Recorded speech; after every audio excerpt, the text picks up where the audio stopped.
Hello everyone, Jakub Mamulski of Play to Chill here today. I'm with Krzysztof Hello, everyone. and Damian. Hello.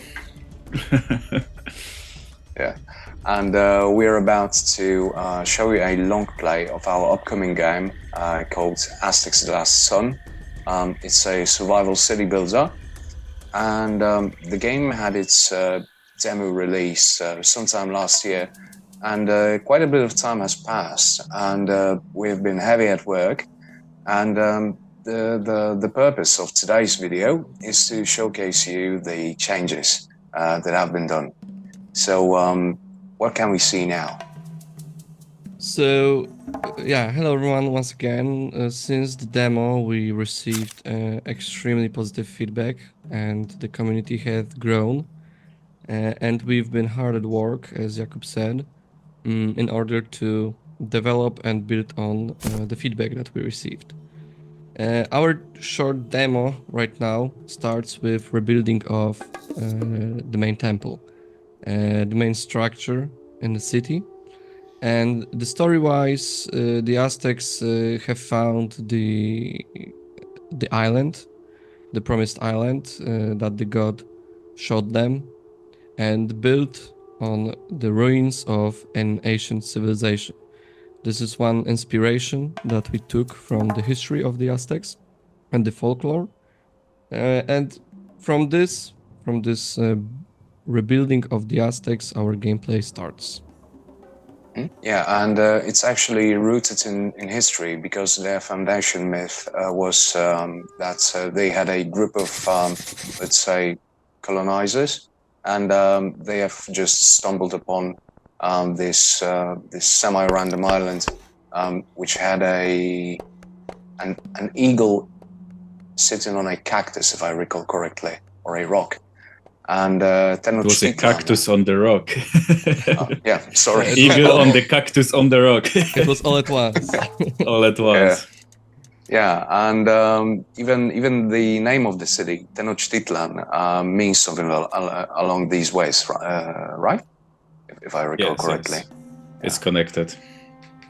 Yeah. And for our story, it's important why they had to search for this place.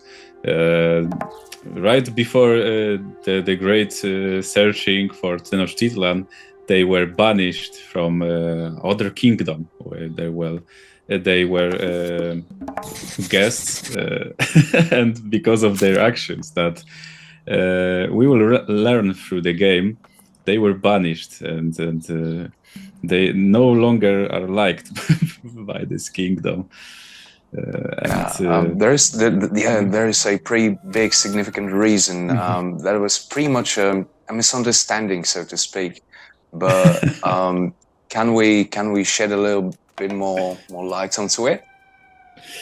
Well, Yes. it has something to do with marriage, with daughters, and with old angry men coming to get us and trying to destroy the Aztecs civilization. But I think it's a big thing in the demo to read the dialogues and to experience the little storyline. So I don't think we should spoil too much, but it's based on the real history of the Aztecs, with of course small Adjustments. adjustments and tweaks. It's more an inspiration than adaptation, right? Than gamification. Right. And could you please explain what you're doing right now? So the previous demo had a very simple economical structure and functionality. The resources were immediately generated through outposts like woodcutter outposts. We overhauled this whole system. Right now, the outposts like woodcutters, they send agents to the respective resources, and the resources are a real thing in the world. The agent needs to go gather the resource and bring it back to the outpost. The outpost then store the resources, and they need to be gathered by the storehouse worker. So the big building with the tarps is the main storehouse. This is the core and the main hub of logistics in the game.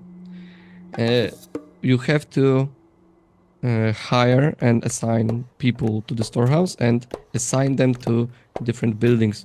Right now, you can see the two guys going from the woodcutter outpost to the storehouse. So the basic flow is that you build a storehouse and you connect them to respective buildings, and then agents need to move the resources between buildings to generate income. So wood is getting acquired from the trees, moved to the outpost, and then a storehouse worker have to go to the outpost, gather the wood from the woodworkers, and bring it back to the storehouse. Only then we can use the wood to other purposes. So this have many implications on the gameplay. So the terrain itself is very important, because the longer the distance between the storehouse and the outpost, the longer agents will travel and the longer agents will deliver resources. So the longer you have to wait, so the whole economy will fall. Also, later in the game, we will unlock the possibility of water distribution of resources. So managing the land, shaping the ground around the storehouses will be very important. There's only one storehouse right now, but on the end on the gameplay, I am going to build another storehouse. So players will be able to place smaller storehouses to manage different parts of the city. Right, so it all really comes down to building a proper logistics chain, more or less, right? Yes. In this regard. Okay. Yes. Yeah. Yes. And while you were providing this very detailed explanation of this aspect, we had a little pop-up that said homelessness. So could you please tell us a bit more about being homeless in the good old Aztec times? Sure. In Aztecs, right now, we decided to take a little different approach in case of newcomers and people. We don't have any mean of generating people. We have to find people later in game in the Valley of Mexico. But homelessness is one of aspects of resident lives. This little user interface on the left bottom is a hub of aspects of resident lives. We have 3 of them. One of them is homelessness. There's also a lack of water, and hunger. Homelessness develops when you have more people in your city than houses. Every house on the base level can store or can provide home for 10 people. And when the homelessness begins, there is a 24-hour window in game, of course, where you have time to do something about it. After the 24 hours, the sickness will start to develop. And the sickness will ultimately cause death in the city. So one of reasons to conquer the homelessness is the sickness. Another one is trust. We have a system of trust in our game. So actions you do, decisions you make along the way will cause decrease or increase of a overall trust to you as a Tlatoani. And this will give you buffs and debuffs, positive effects and negative effects, like increased resource gathering or decreased food consumption. So higher the homelessness, less trust you have, and then maybe resources are gathered less efficient. So sickness, trust, and there are some random events connected to every of the resident aspects of resident lives. And with homelessness, there is also a chance to randomly steal some resources. So there will be an event that homeless people, in order to survive, they can steal food, for example, right? So randomly you will have decreased food in your storehouse. Right. I remember when I was publicly playing the game that I came up with a pretty effective way of bereaving the Tenochtitlan of homelessness, and right now we are seeing a blood module. So could you please tell us a bit more about blood module? Damian, would you like to? Okay, so as you could see, there was a dialogue where Akitometl shows to us, and he speaks that he's having a pact with a moon goddess, and he wants to destroy us. It's connected to our history, so I will leave that part for you to play the game to understand. But we need to defend from moon goddess, and the moon shows at night, so we need to prepare. Probably something will attack us at night. The blood module that we build creates a special safe zone. We call it the blood zone. You can see the boundaries of it, and this barrier just appeared. It is powered by the blood, which we have gathered through the mini game of collecting blood vessels, and you in the moment you will be able to see moon ghosts. Yes, they try to destroy our main temple. When that happens, it's end of the game. It's game over. So we need to power the blood module, the blood zone, to protect our city in order to block the moon ghosts. Each hit with the moon ghosts depletes blood a little.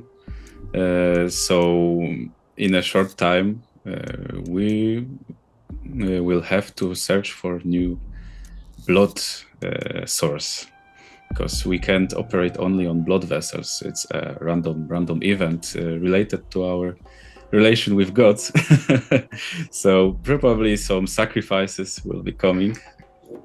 Yeah. In demo, in the last demo, the day and night system was only cosmetic.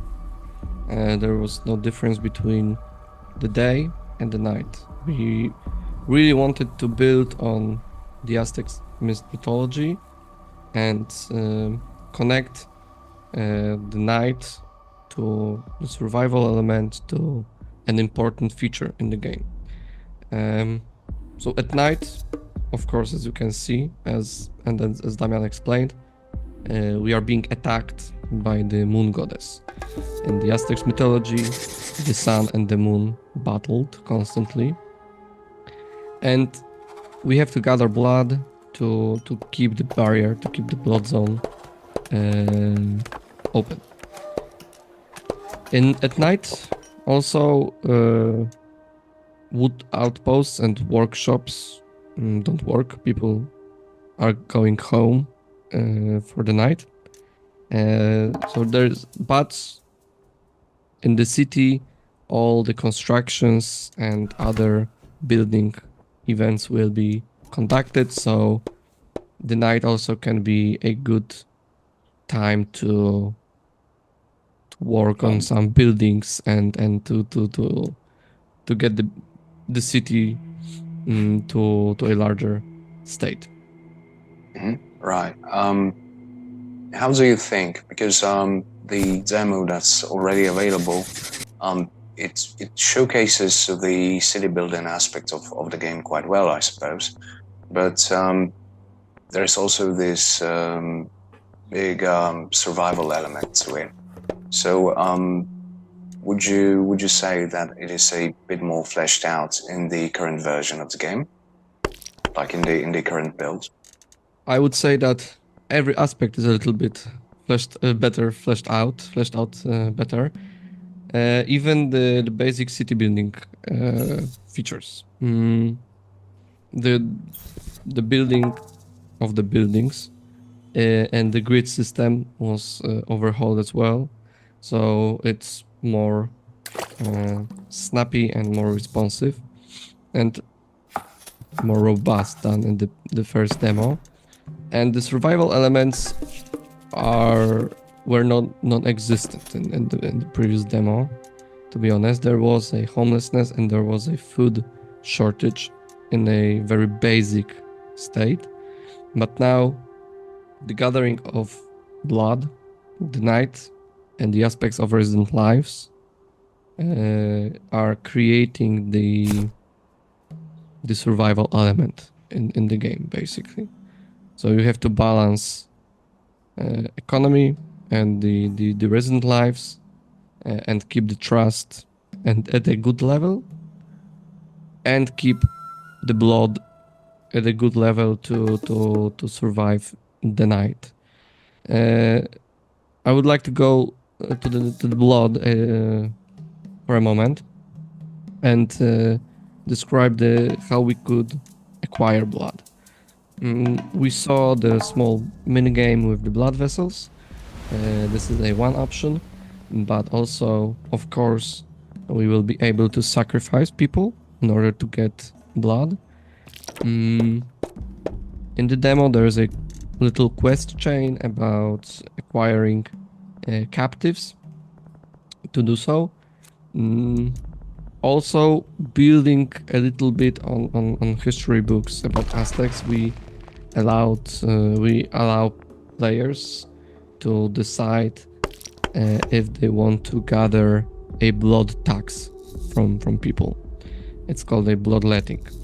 And every night, every person in our city will donate some part of the blood. The level of the blood and amount of the tax will highly impact the trust levels. If we tax people too much, both in blood and cocoa, it will impact the trust levels. A very important thing here, the new feature of the night appeared. These are moon beacons. Over time in the game, we will introduce new threats during the night. Now we have 3 events. We have Moon Ghosts, we have Moon Beacon.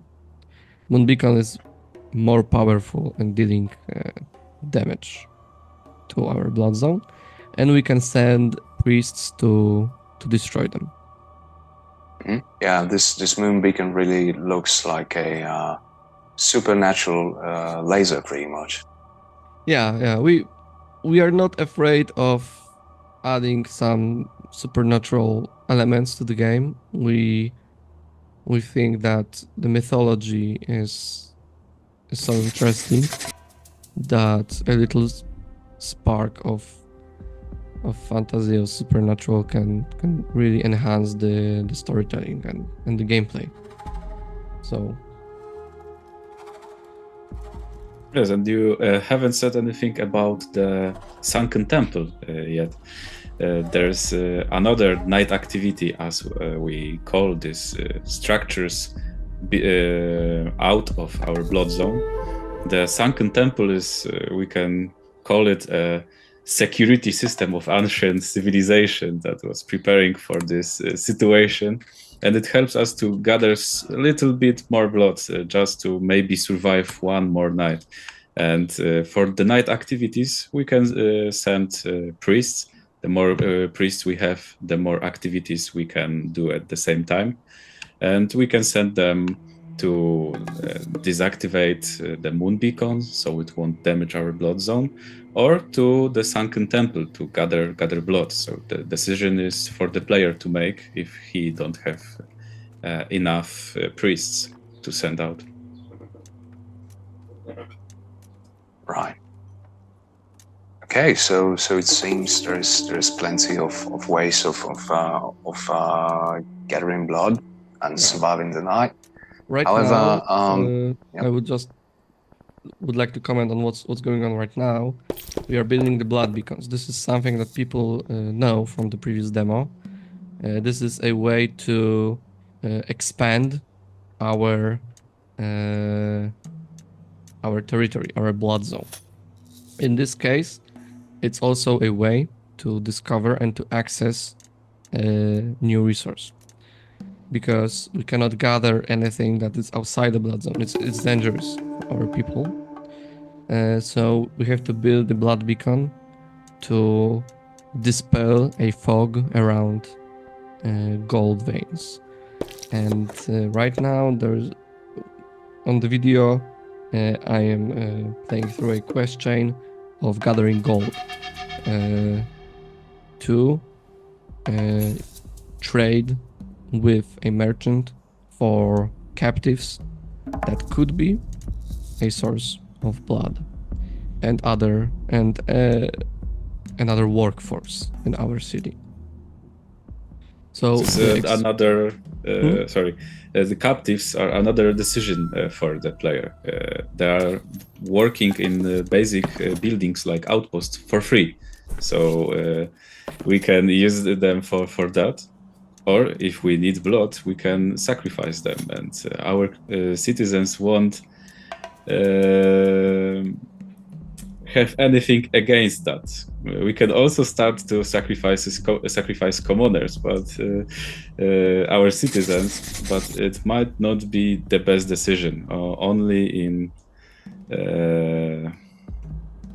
as in extreme last situations. Yes.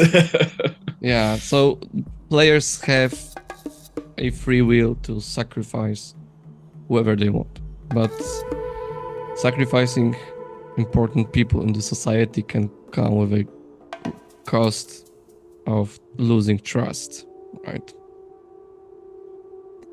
Right. Another thing that I would like to address is the fact that you have placed this moon beacon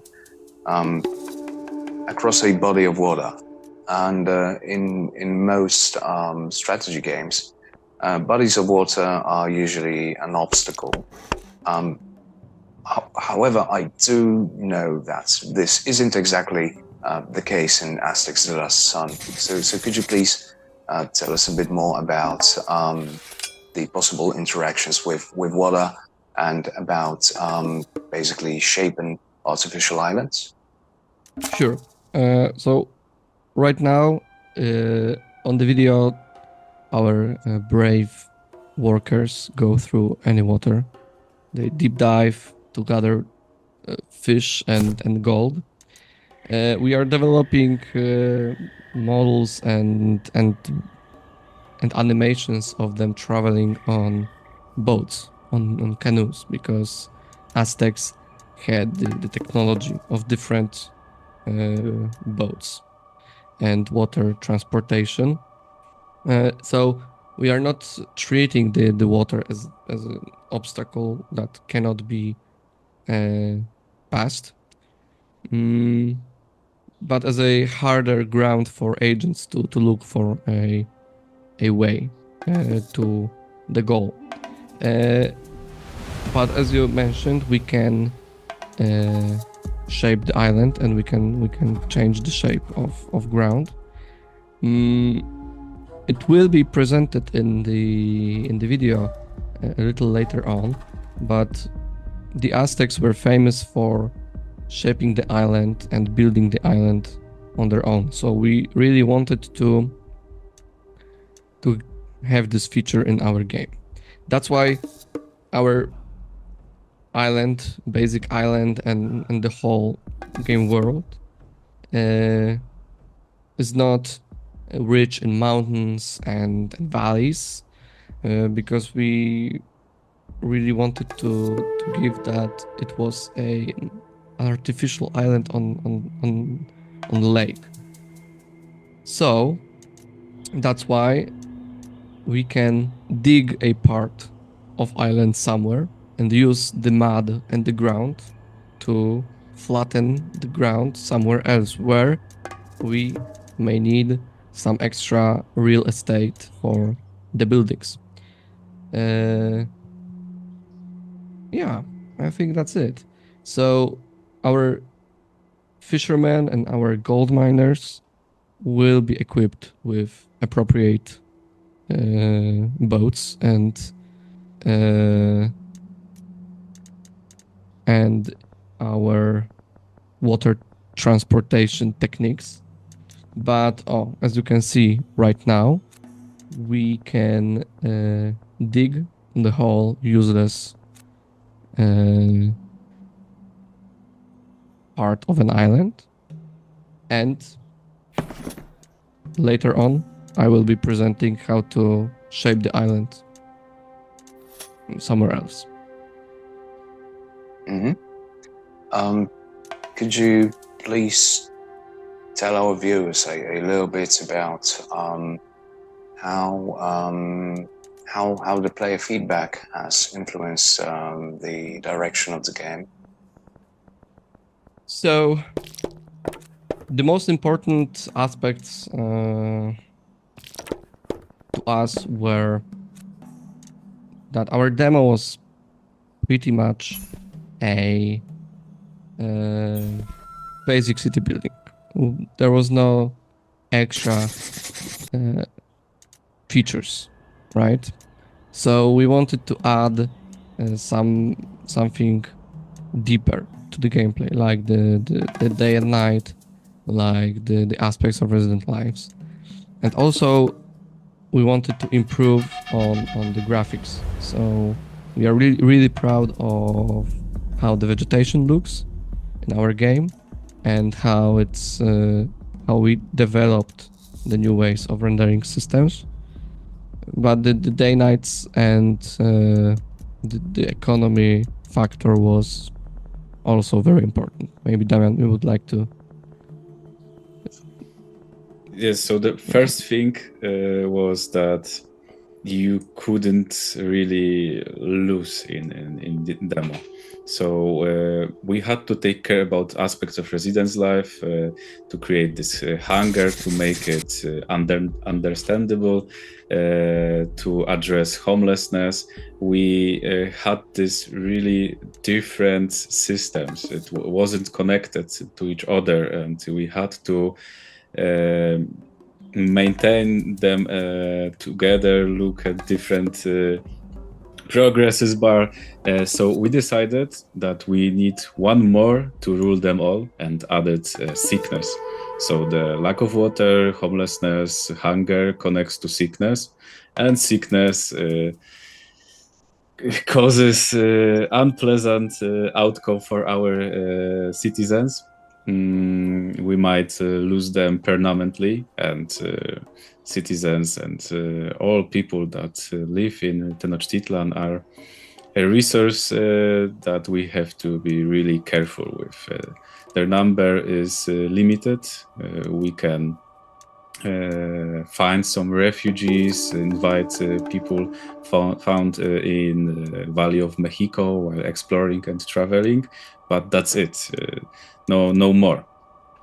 So when we lose all people, it's really game over for us, and it will be shown with a cutscene and special event that will explain the situation for us, and that comes also to our main temple that is being attacked at night. If it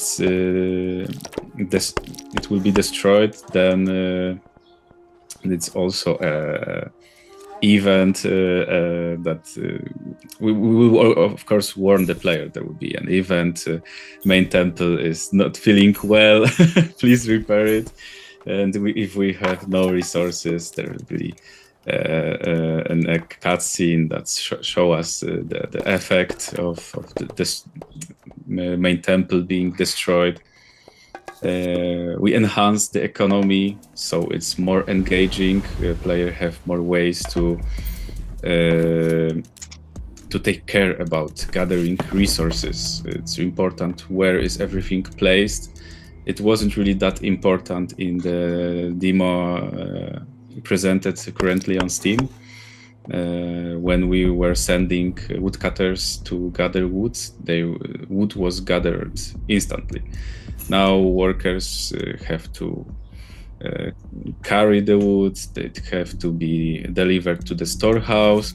It creates this logistic chains that our community really like the idea of.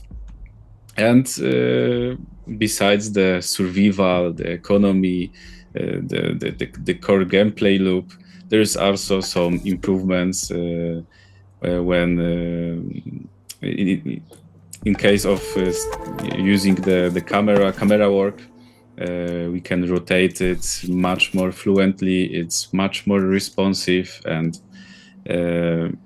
if something happens on screen, you probably wanted that to happen, which might not be the case every time in the demo. So a lot of quality features, developed survival, and developed economy.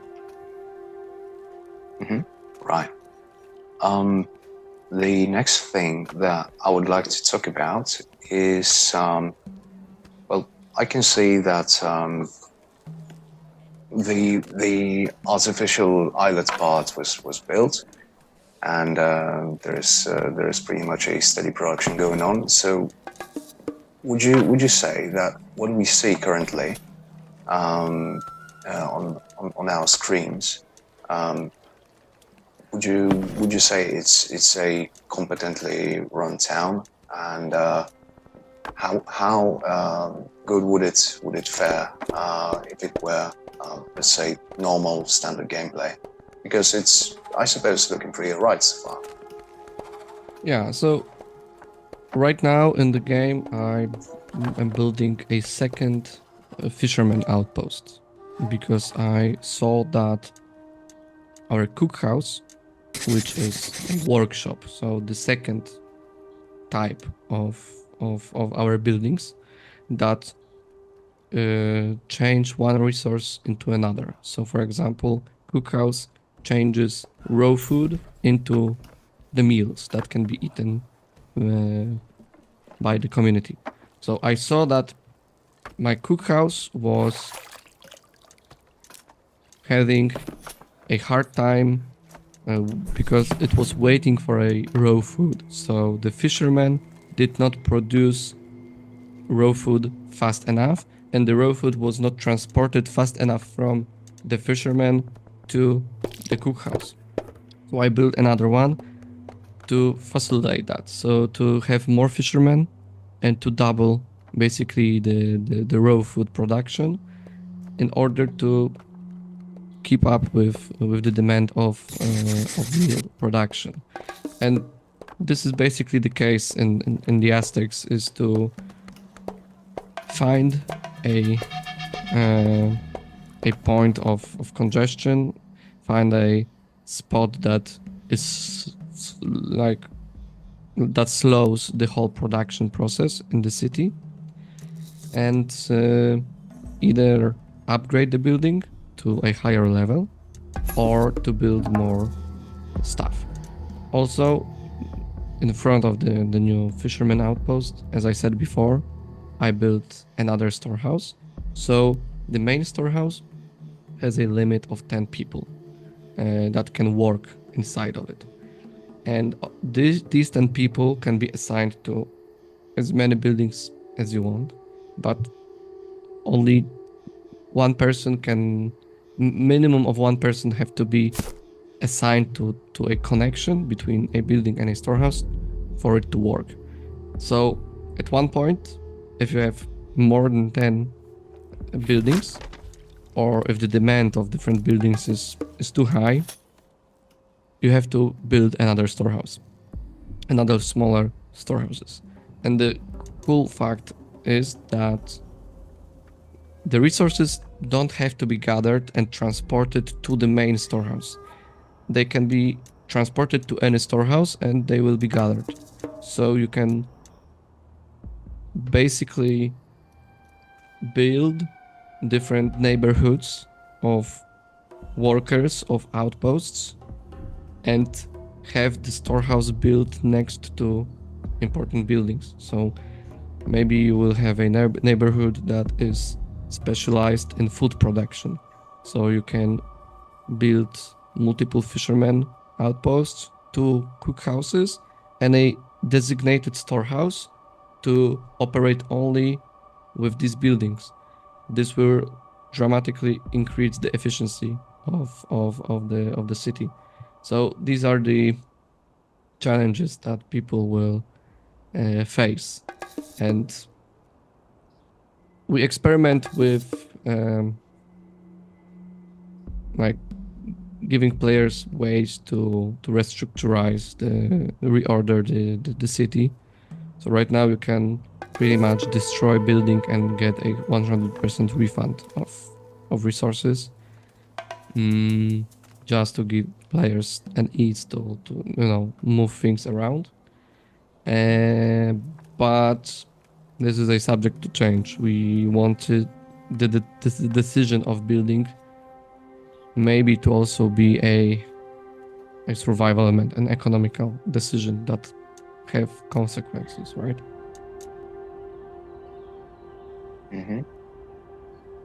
Right. Okay, so another topic is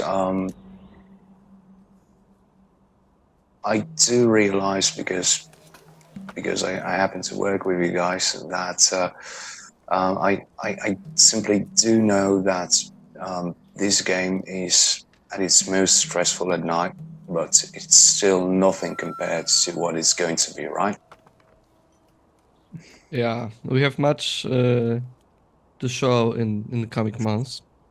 In the demo, there's just a basic taste of what we have in store for Aztecs. We really would like to show features connected to relations with gods and the calendar and different cataclysms, and something that can happen at night based on how you play. There are really many ideas and many things currently in development, and I don't want to promise or spoil anything, but I think it's safe to say that in future our players will not be bored at night, and there will be some stressful moments, some survival elements, both at day and at night. Also, one mention, I would like to talk about this Valley of Mexico, the second part of the game, where we can send expedition groups to different parts of the Valley of Mexico. And the Valley of Mexico and the events have many different interesting stuff. Both dungeons, both puzzles, different resource gathering events, bridges, and really a lot of content to discover. Cool. I can see that you have already reached the end of the demo, as we can see on the screen.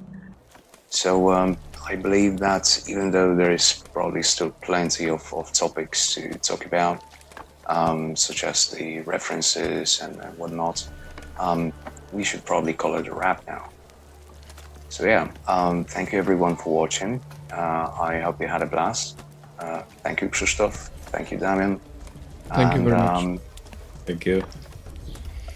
So, wait for Aztecs the Last Sun and have a good one. Cheers. See ya. May the sun shine. Yeah.